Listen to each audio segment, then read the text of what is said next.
I'm Dr. Scott Woolf. I'm a fellowship-trained cataract and glaucoma specialist. I did my ophthalmology training at the University of Texas in San Antonio, and also had the opportunity to do a glaucoma fellowship in El Paso, Texas.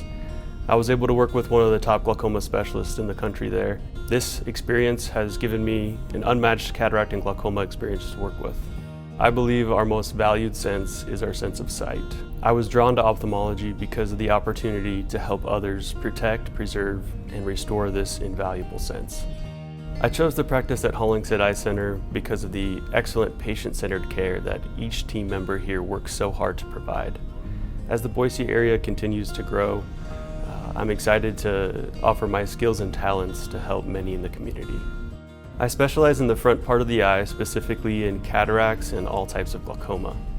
I love to spend time outdoors, hiking and biking, and I love to spend time with my family. I have a beautiful wife and 3 amazing kids, and they put a smile on my face each day. I believe our quality of life is directly tied to our quality of vision. Playing a role in helping others improve their quality of life through eye surgeries and eye treatments has been extremely rewarding.